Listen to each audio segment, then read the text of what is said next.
Okay. Yeah, all right, you're live. Okay, good afternoon. This is the Government Operations and Military Affairs Committee.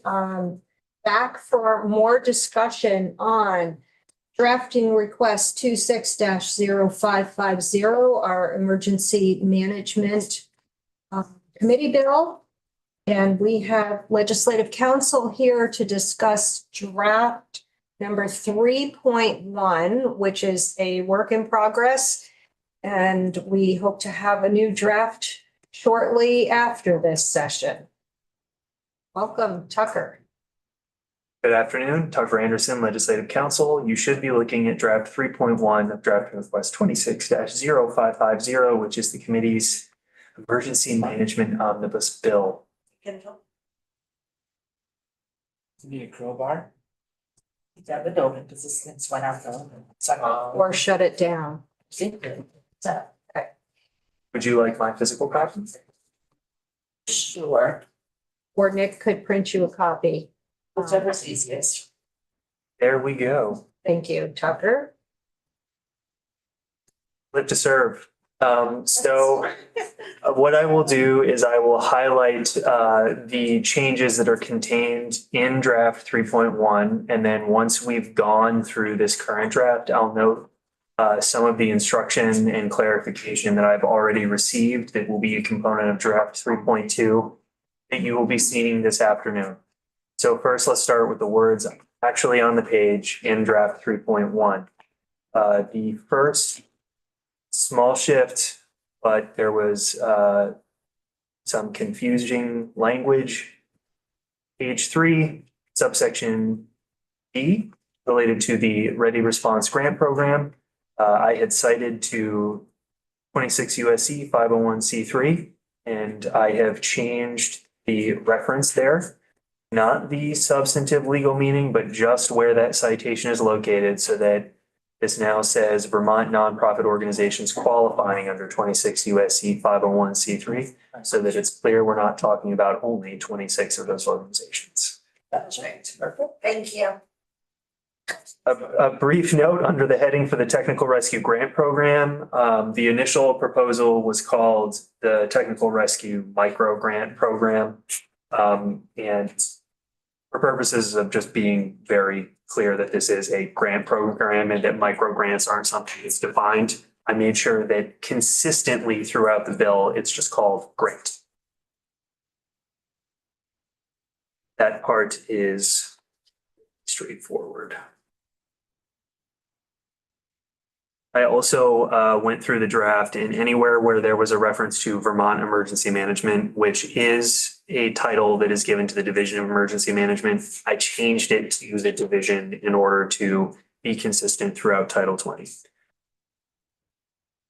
Most of the changes in draft 3.1 are actually sections or subsections that were removed. And an example is that for the local and regional committees for emergency management planning, there was a requirement in previous drafts that non-voting members include members who have lived disability experience that represent disability-led organizations.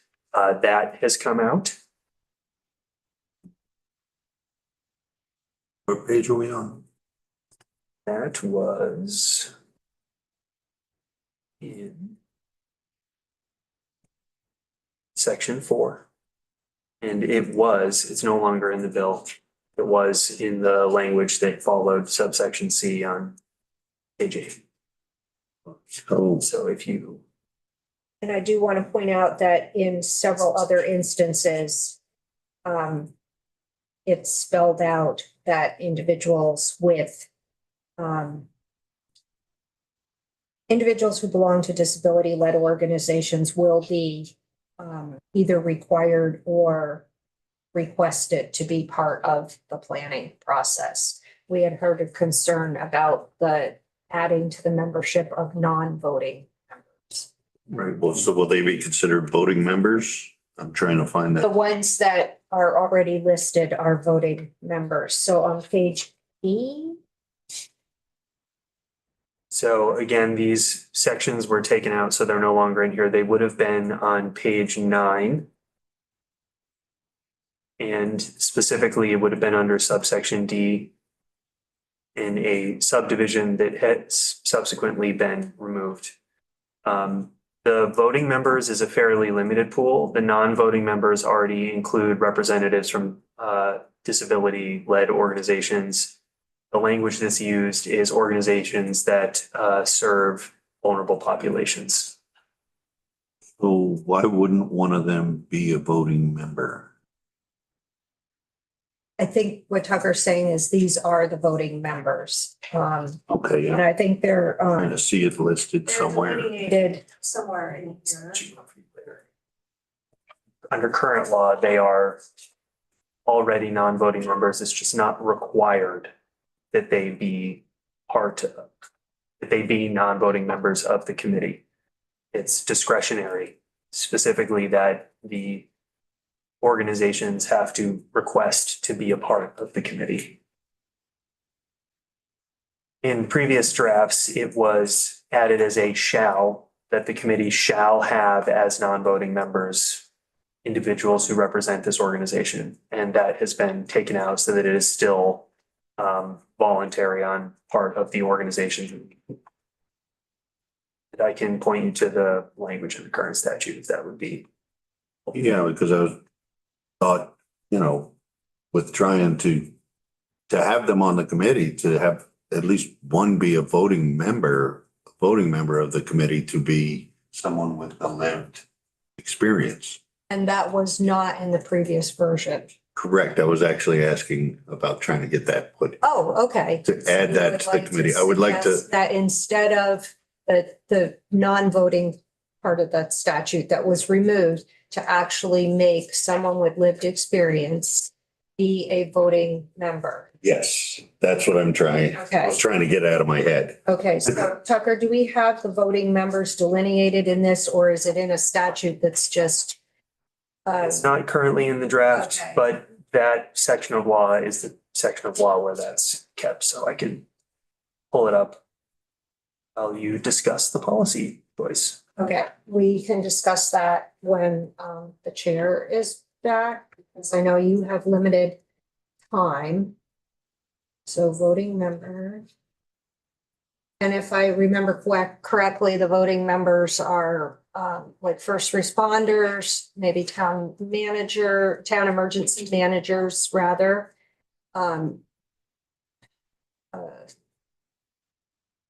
Vermont Emergency Management folks. Tucker can pull up the statute. But that's a good suggestion. So we'll talk about that. Thank you. Okay. All right, Tucker, you don't need to bother pulling that up right at the moment if you do not have time. I Rest. do have it up right in front of Okay. me. So this is in 20 VSA, section 6, subsection D, in subdivisions 3A and 3B. In 3A, the voting members are the local emergency management director and one representative from each town and city in the region.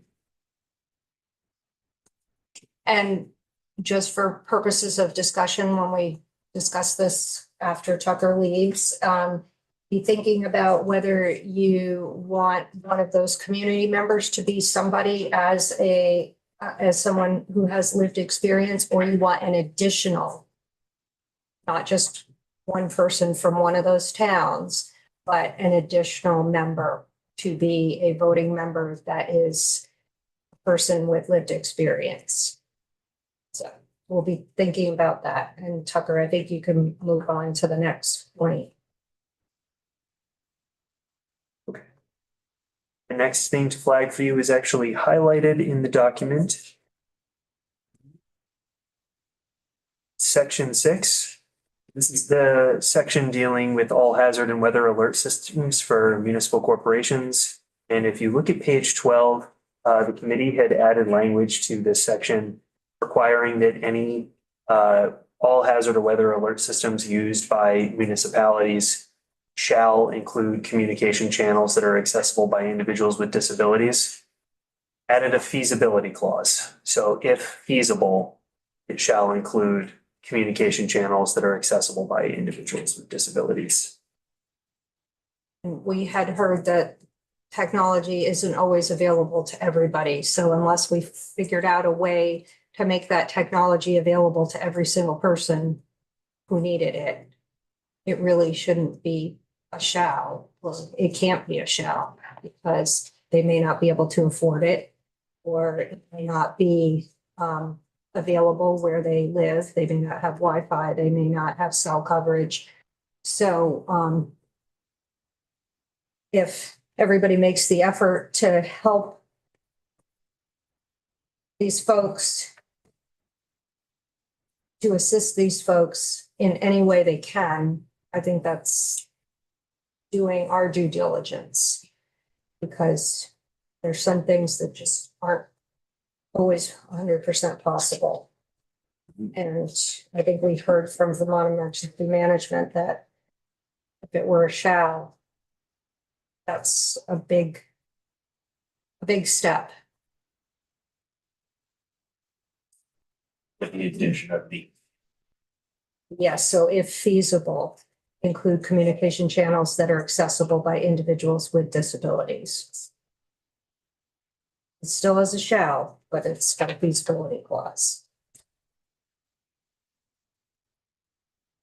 Okay, The next thing that I'll flag for the committee, page 12, I put a reserved section in for now for the town forest fire wardens. In the previous draft, based on the request of the committee, I had amended the section of the law that requires the appointment of town forest fire wardens so that the local fire chief would be ex officio by virtue of their office as the fire chief, town forest fire warden.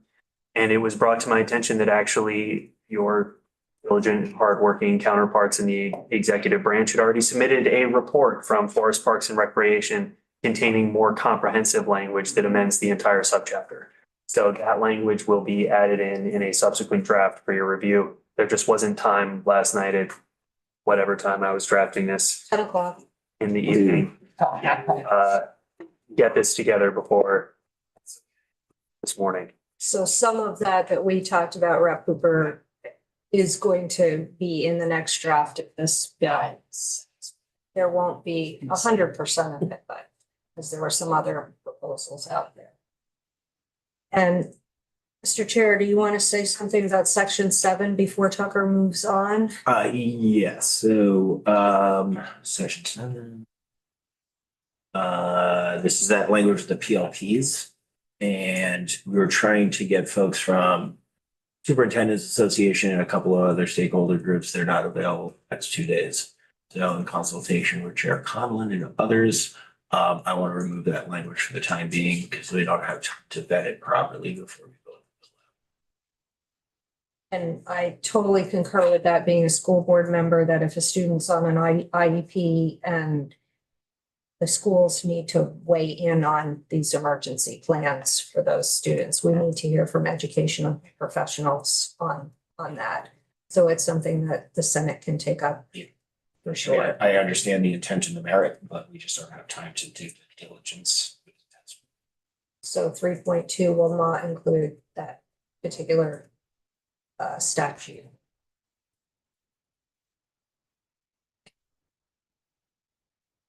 In section 9, to reorient the committee, and we're on page 13. This was the session law provision authorizing the use of monies that had been appropriated in prior biennia for purposes of, the new language reads, procuring and implementing a multidisciplinary computer-aided dispatch system for public safety communications. Slightly different from what was in draft 2.3. That's going to get expanded in a more comprehensive way. We heard from Deputy Commissioner Batesy, also co-chair, and co-chair Barbara Neal this morning with a very detailed set of budget languages that Tucker is going to try to decipher for us and put into legal language. And I did flag for House Appropriations that you might have a question for them. They're standing by, waiting for your inquiry. Excellent. I hope they have lunch. Yes, I saw the meeting lunch. Oh, you didn't eat lunch. All right. Oh. Let's, I got a bag of Sour Patch Kids. yes. Throw in a Mountain Dew and that's a wild ride. All right, section 10, appropriations. The last draft of the bill had neglected to include the appropriation for the Ready Response Grant Program. So in subdivision 5, $1 million is appropriated to the Department of Public Safety for the grant program administered by the Division of Emergency Management. And we had that in our budget support letter. So any quick questions for Tucker on this? He will be back with us at 2:00-ish. With a new draft, maybe? Yes, that will include removing section 7. Correcting some issues in the statement of purpose because so many pieces have come and gone. And adding the appropriations language. And then if the committee does have direction about the non-voting or voting members of those local and regional committees, please let me know in the interim and I'll make sure that it's in the next draft or not. Does anybody have a strong opinion on that at this moment? On what? In the next 3 minutes on the the voting member, instead of a non-voting member, but a voting member having lived experience H. as a disabled person? It's not actually in the draft thank you. anymore. Oh, The voting members are already in statute, some in 20 VSA section 6. So run that question again. So Thank you. what was in 901 was that a non-voting member had lived experience as a person with disabilities. And VL suggested that instead of just removing that, which we had heard might be difficult to have in there, to add membership to the non-voting folks, to actually have a voting member have lived experience as a disabled individual. I think that makes sense. And the question before us would be, right now, the voting members are one member from each town in that region. Would we want one of those to be a person with lived experience, or would we want an additional voting member, someone with lived experience? Yes, I remember the testimony, people saying that sometimes it's difficult for people to participate in those because of various challenges, plus the lack of adequate compensation for it. I worry that if you require, I worry that requiring it is going to cause a hardship for the makeup of the committee. Is it possible to say, if possible, or something like that, or to have maybe 2 options for either an extra voted person or to allow 2 people from one town or either or something, you know what I mean? Just, And that could be why it was suggested to begin with to be a Yeah. non-voting member. Is there a feasibility clause for voting members or no? Not to lean into that one. I'm not familiar with. Yeah. That's fine. Yeah. Typically, it's articulated if there's going to be a qualification for a particular office, it's articulated as either that basis or something else, which is certainly what you do. So right now, the members that are appointed from each of the member towns is a first responder or other emergency personnel. You could always add a clause in there that says, or an individual with lived experience. And then that wouldn't be a shall. It would be an option for the towns to nominate that individual in lieu of a first responder or emergency personnel. Grab coffee. Could we put it in the language for the person with lived experience?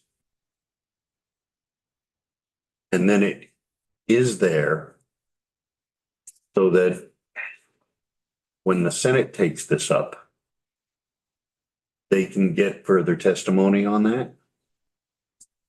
And at least have the language there for them to consider.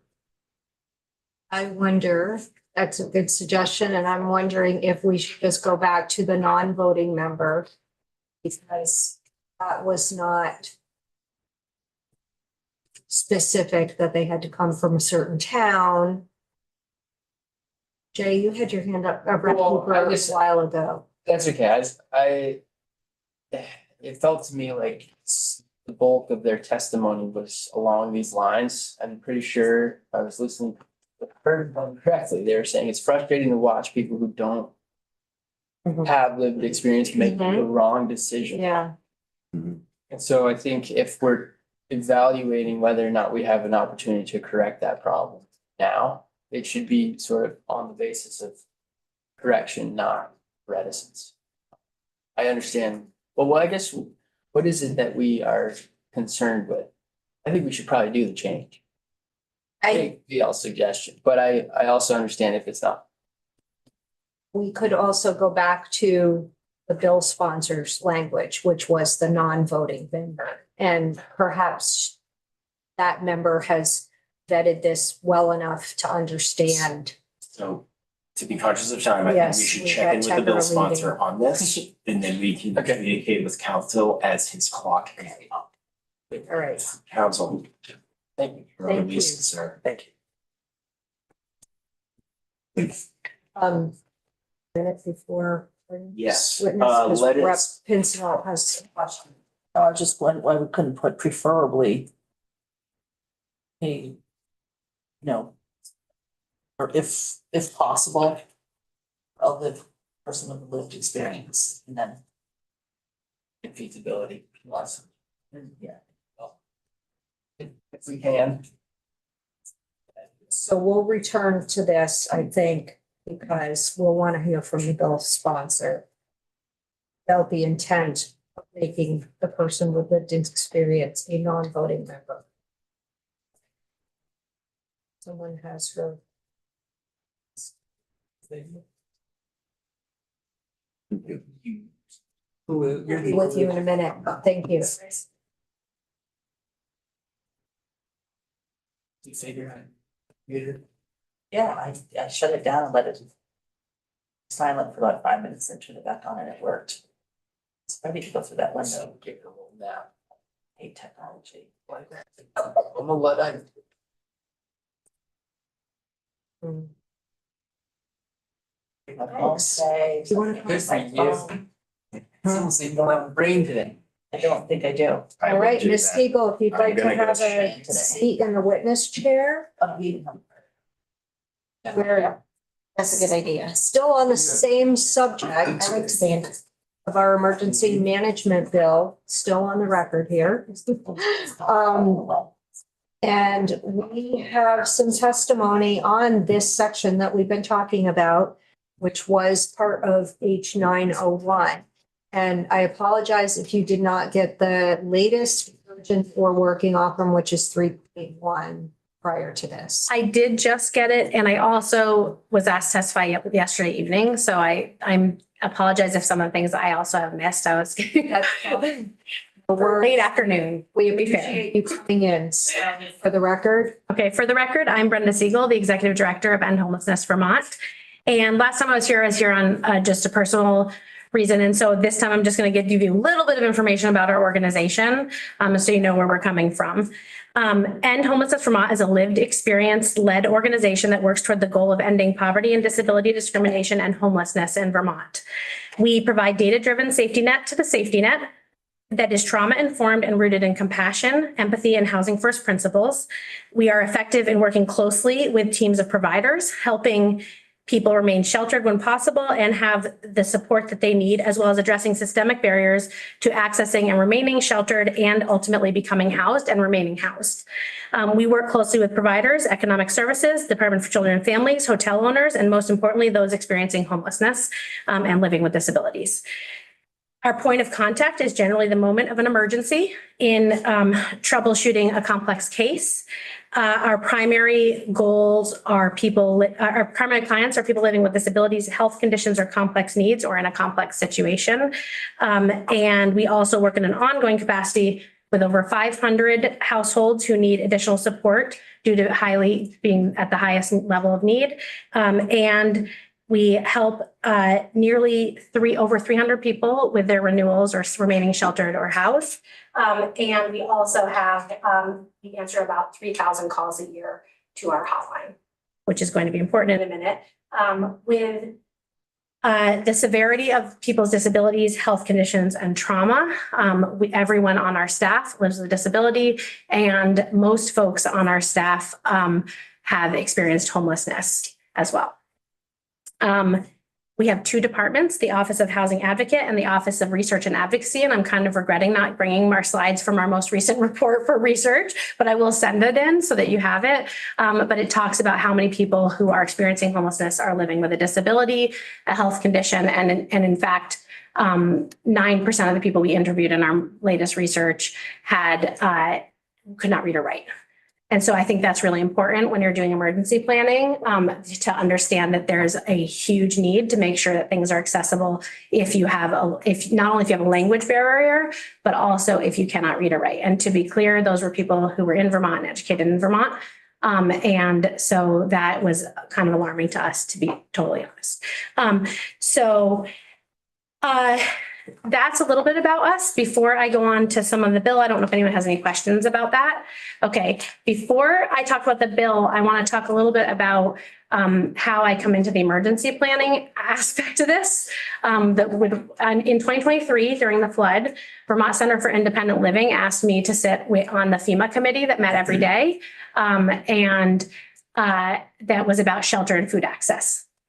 And so I did meet every day with the FEMA committee, and it was really challenging to address both the disability aspect of it, but I want to say really clearly that FEMA was a good partner actually in this. It was just that our systems in our state were not really set up to meet disability need, which is why I think this bill is great, because it starts to create that make it more inclusive. 3 weeks later-ish, there was a flood in Rutland. We were still meeting daily with FEMA. During the flood in Rutland, the mayor and emergency management planner were away. And something happened with the 211 lines. And so the calls weren't going through. The next hotline call that people made after they couldn't get a hold of 211 and were flooding out of their house was End Homelessness Vermont. I answered calls for 4 days, all night long, myself answering them, and was begging, I would say just quite honestly, by the last day crying to FEMA, asking for someone to please find the right person to address this management need. I was coordinating with the Red Cross when the showers wouldn't work at the school that they were at. I was making sure that people had somewhere to go if it was an emergency shelter, somewhere else to go. And we were meeting with people in their houses that they were going to have to leave because there had been too much damage as well. That was not our job or role, but we were the only people there. And so add one more thing.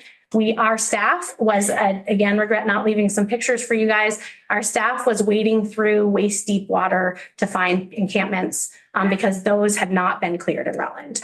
So that was not thought of. And we knew that there were a lot of people with strong medical vulnerability. So I come into this really wanting to make sure. I love the parts of the bill that have been added that say that there's that include organizations working with people with disabilities. And just a note from what you just talked about, I would make the person who's with lived experience a voting member. I think it can be, as someone who's been added as a lived experience committee member for other things before, I think it can be kind of insulting to be asked to be part of it, but not be able to say, not have a say in the outcome. And so if you make it a voting member, then usually what we do, like on the GA Emergency Housing Task Force, when we're recommending someone, or when like Baruth was the one who appointed the person that we knew of, we made sure that that person was going to be able to attend, that was going to be possible for them, and asked a lot of questions about the normal, if there was any cost, if there was cost that needed to be dealt with, and was there anybody that could help with that, if so. So I just think that might be how to handle it, but I would definitely make sure it's a voting member. I think that there has to be someone, and I apologize if this is in here and I didn't see it. I think there has to be a backup person you call, because I will say I called the state emergency planning people during that time in Rutland. And they told me that wasn't their job. It was a local only municipality. And I was like, but please, can you please help me? And even FEMA was calling as well to say that too, like, please help, this person is not an emergency. That's not what we do. So I just want to make sure that that in the event, it makes sense. We have a hotline. If you can't get a hold of 211, it's not the only time in the last 5 years that we've been the call, even though it didn't exactly fit in our role. But there has to be somewhere for that, wherever it lands, for that person to turn to. And so I don't know if it's in this bill already, and someone can tell me if it and I didn't see it. But I want to make sure that the answer you get if you have to call the state emergency planner because you can't get a hold of the local person that's not our job. That's in there. It's not exactly addressed in the bill. It's Vermont Emergency Management, or the Division of Emergency Management, in conjunction with each town's emergency manager. And those towns should have those on their website listed very clearly who that person is and contact info. So we can talk about that, because we do have another bill that we have to shift to in a very short while when council comes in. So if you want to go through the other points that you wanted to make about the bill that you read, the version you read, that would be great. So I actually support the majority of the things that I'm seeing in the bill. So I don't have a lot to add. But the only thing is there is a piece, and I think I wrote section and then didn't write the number. I apologize, but it says the municipality shall work with disability organizations. And I know that there's financial constraints. I just want to make sure that the expectation isn't that they work with or pass off responsibility on the disability organizations, but don't fund them. Because that is, you don't get anything back when you do that, and it can drain your resources. So that's one of my main points. And then I don't know if is there also a state level committee that I missed? No. There's the Vermont Emergency Management, which is the Division of Emergency Management within the Department of Public Safety. Okay. So sorry, no, I didn't mean to interrupt you. No, that's fine. Go ahead. If it's possible to include a consulting with disability organizations on that level. Yes, it's in there. Okay, good. Okay. So those were my main things, but I did want to make sure that you all knew that I know you've heard from other disability organizations as well, that they end up picking up a lot of the burden, but this thing that happened was very local, hyper local in Rutland for us in 2023. And I still can sort of feel in my body how panicked I felt, because I felt like I was responsible for all these people flooding without the expertise to be responsible for that, and without anyone who I could actually reach out to, except this one FEMA coordinator who also it wasn't their job. So, because it hadn't been designated for FEMA. So just want to make sure that as you're going through the bill that you, keep that. Yeah, I really appreciate that. And having worked on several emergency management bills now since that time period, I think we've had one in this committee every year. I know that the support systems are much better organized and have more meat to them than 2023. That was kind of like the beginning of that horrible flood cycle. And I feel like we've come a long way. I mean, there's still a long way to go, but I would say that we're in better shape now than we were than three. I'm sure. And one other thing that I forgot about that as you're talking, I remembered was we did have a complicated situation with the Red Cross shelters, multiple complicated situations where people who were experiencing homelessness and living with a disability and had been flooded out of their encampment. Now they had nothing. They needed the showers to get the flood water off of them, everything. We're not really being welcome there. We had to try several times to get them back in. And then we also had a few folks who, a few times, there were people with children and the children lived with disabilities or had autism or something. And we were told as soon as we brought the family there that if the child made noise, they would not be allowed to stay. And so those people, they were like leaving their house, but they just like left because they knew their kid had autism and they ended up sleeping in their cars. So I do think that I appreciate that there's that it's working with these disability communities about those shelters, but I also think it might be helpful to have in statute that there can't be discrimination against people based on their disability when they're in one of these emergency shelters. Appreciate that aspect. So thank you very much. Thank you. We do have counsel for our next bill, but are there any quick questions for Ms. Siegel from the table? Hey, thank you so much. Thank you. For coming in on short notice. Thank you. Appreciate it. 15 years.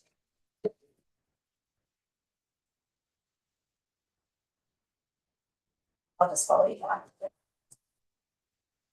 I think we have something happening.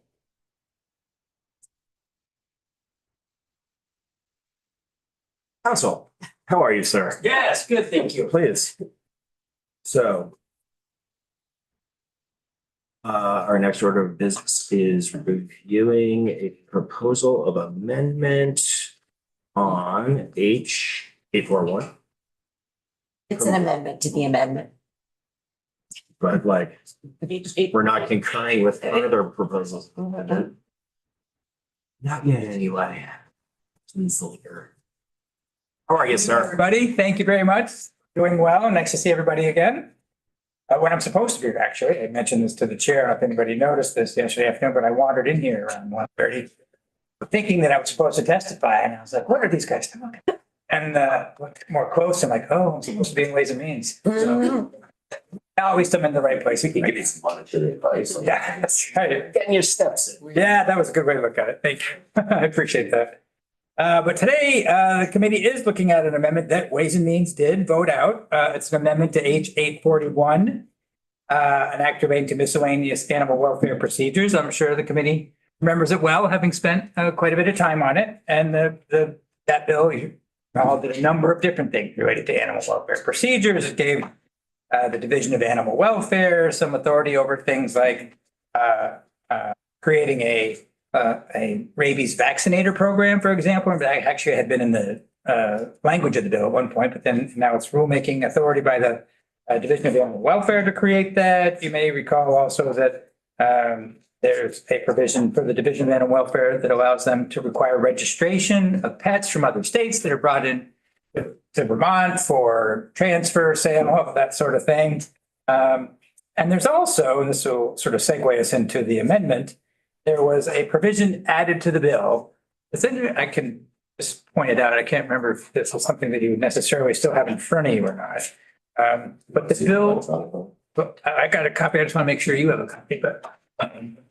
We have the. Oh, yeah, you're good. We're good? Okay. Yep, perfect. Oh, that's the amendment, right? I meant the one that you. Okay, gotcha.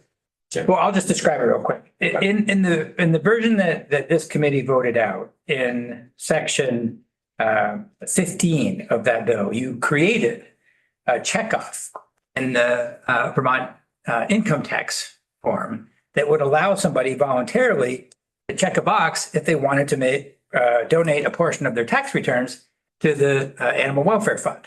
So that was in the bill when it came out of this committee. And in addition to this, so that statutory language had to be in Title 13, the Vermont Tax Code. In addition to that, in the first section of the bill, and this will be what you see on the amendment that you're looking at, the first section of amendment, there was a provision in the bill as it came out of this committee that related to the Animal Welfare Fund, which is a pre-existing fund that was created, I think, 2 years ago, for the use of money that came into the fund to deal with animal welfare issues in the state.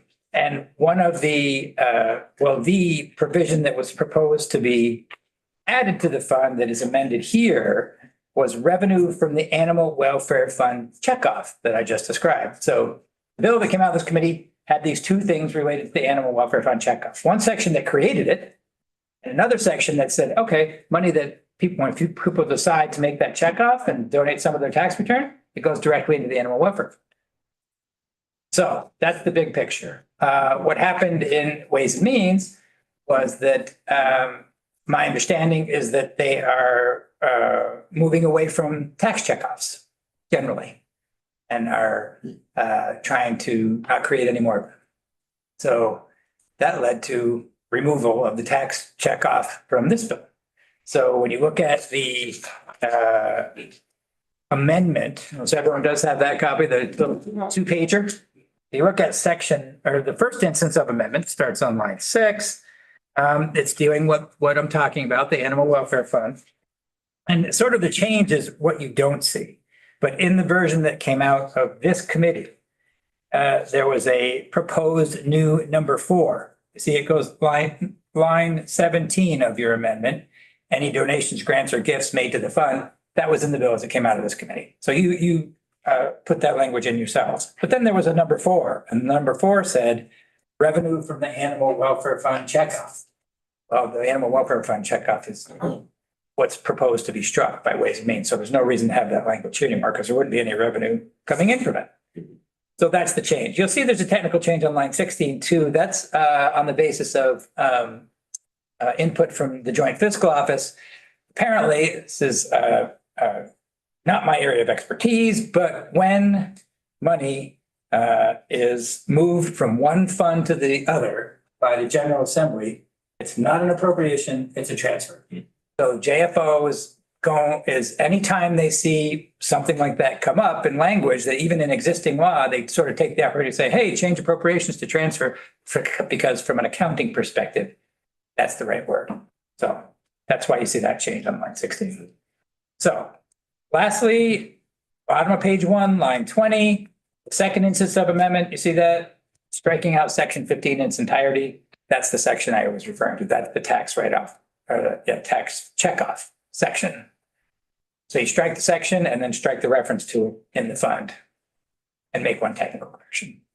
Those are the three basic proposals made by the amendment from House Ways and Means. That's it in a nutshell. Question to council on that. Have members had time to review the language. It's had it for several hours now. And yeah, thoughts, questions, comments? Yes, Representative. I'm disgruntled about it, but we have to just do a straw poll on this, right? Correct. So I register my discontent in removing the tax checkoff box. Noted. I was gonna say the same thing. It's unfortunate with the tax checkoff thing because it would have assisted, but if we're getting away from that as a state, then figure out something else. It seems to be just a consistency with practice. Yeah. So that was all I was gonna get to. Don't blame the drafter. That's right, I'm the conduit. I'm using that word a lot. I bet. I like it. Very sweetly asked if they would make an exception for us, and that is met with a big fat no. So I didn't notice it. I read prompt, but I really did try. I believe you. So I guess my question for the committee is, this is on the floor tomorrow. Yep. We're a little short on body mass. Do we want to wait for the others to take a straw poll or just do it now? I think we should just do it now. Any Yeah. objections? No? Okay, so I will call for favorable thumbs to accept the Ways and Means Amendment. Begrudging A thumb's a thumb. All right, so what is that? 7-4. 7-0. 7-0-4. Yeah, that's an important distinction. Madam Wright, you just make a note of that on your floor report. I am writing the floor report when council walked in the room. Yes. Thank you, council. You bet. Thank you. Happy to help. Happy to help. And now I'm following you out because I have a question for you about it. Sure. Oh. So, well, not for you, Not sir. you. You are I'm on. gonna follow him and ask him a question. I'll be right back. Okay. All right. Thanks. We'll see y'all soon. Thank you. So one of the other sections that was adjusted in our emergency response bill was removing the H697 language after speaking with Chair Lalonde yesterday. The crossover clock looming, he was gonna have to take a very, very deep look at that. And we do not have the clock for it. So at least in this moment in time for the bill to get it out the door by date certain tomorrow and time certain, that language is gonna be pulled out. Yes, Robert. I just want to make it clear that I'm seriously disappointed that that's being pulled. Just with what's going on, that it's not just to protect our emergency responders, our first responders, that would protect citizens. I will support the bill going out of here, but that piece right there protects citizens as well as first responders.